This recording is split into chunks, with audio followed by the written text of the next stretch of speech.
Madame la représentante de l'Union africaine, Madame la directrice régionale de l'OMS, Monsieur le représentant de l'Afrique, CDC, Mesdames et Messieurs les ministres de la Santé selon vos différents pays respectifs,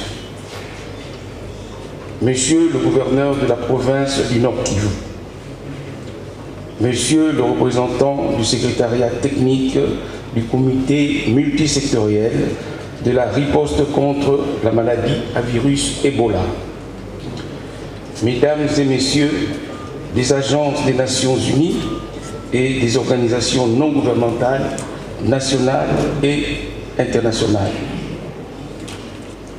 Mesdames et Messieurs les différentes délégations, distingués invités à vos titres et qualités respectifs. Il m'a été demandé, en ma qualité de vice-ministre de la Santé, de remplacer Monsieur le ministre de la Santé, le docteur Eteni Longondo, pris par d'autres charges d'État.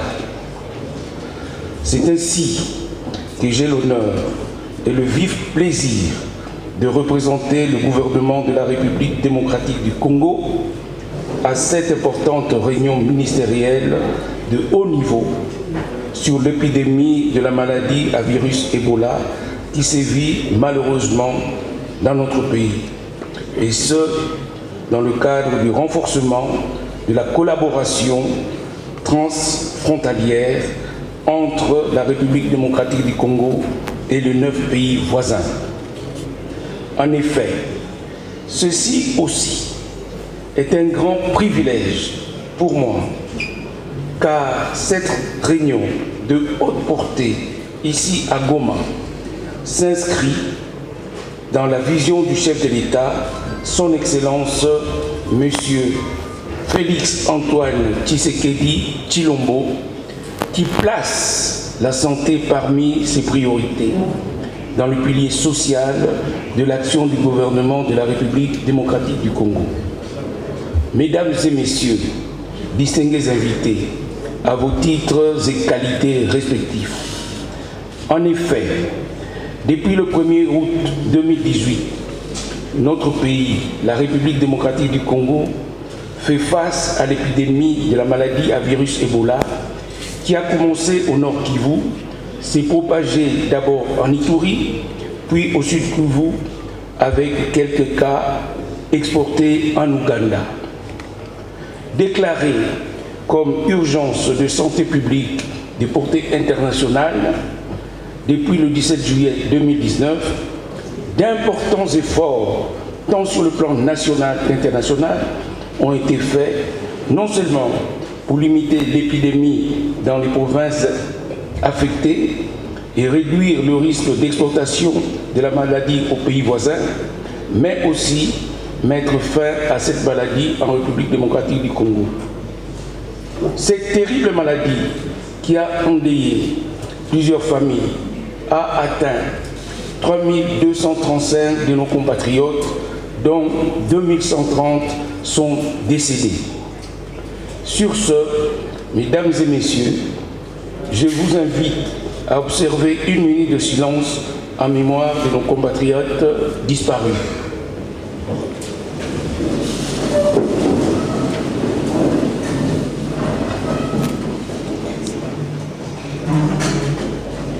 Je vous remercie.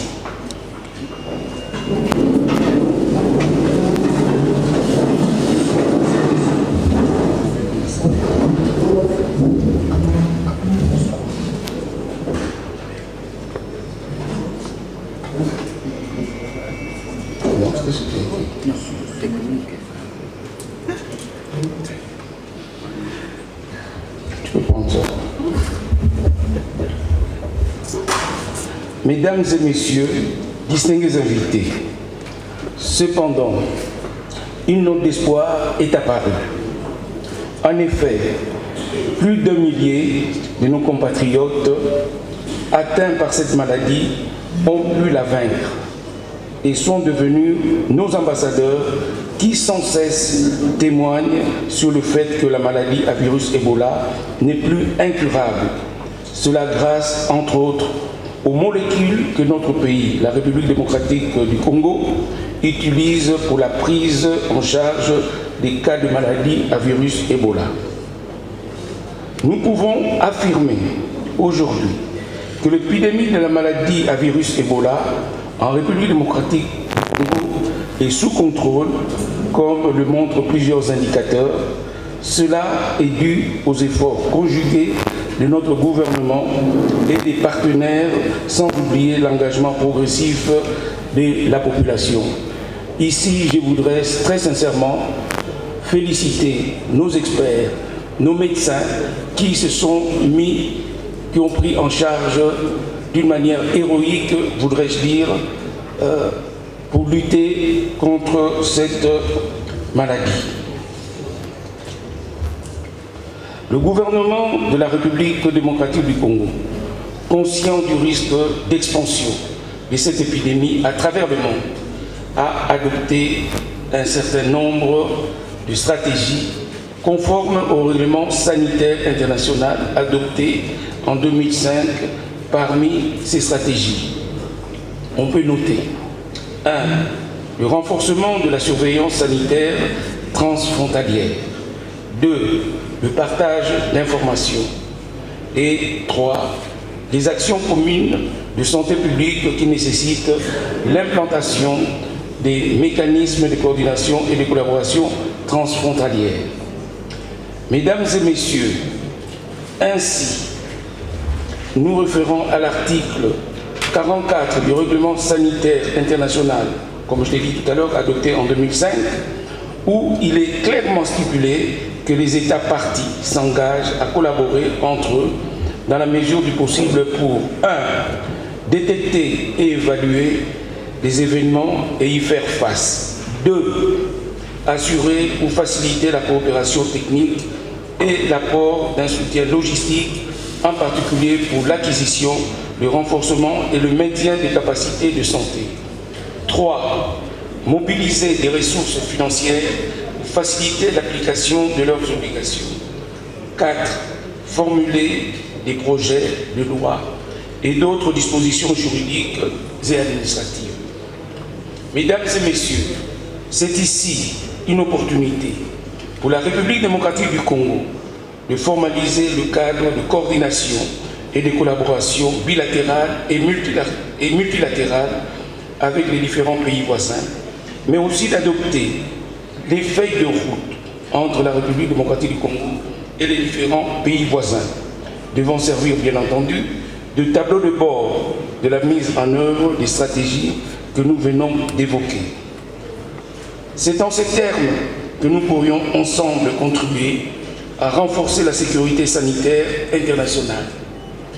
Mesdames et messieurs, à vos titres et qualités respectifs, vous me permettrez, au nom du gouvernement de la République démocratique du Congo, de saisir cette opportunité pour remercier le leadership de l'Union africaine ainsi que de tous nos partenaires, des agences des Nations Unies et organisations non gouvernementales, tant nationales qu'internationales, pour l'important appui que vous ne cessez d'apporter à la République démocratique du Congo. Que vive l'Union africaine, que vivent les agences des Nations Unies et organisations non gouvernementales nationales et internationales, que vivent les pays voisins, que vive la collaboration transfrontalière, que vive la République démocratique du Congo. Je déclare ainsi ouverte cette importante réunion qui se tient ici à Goma. Je vous remercie.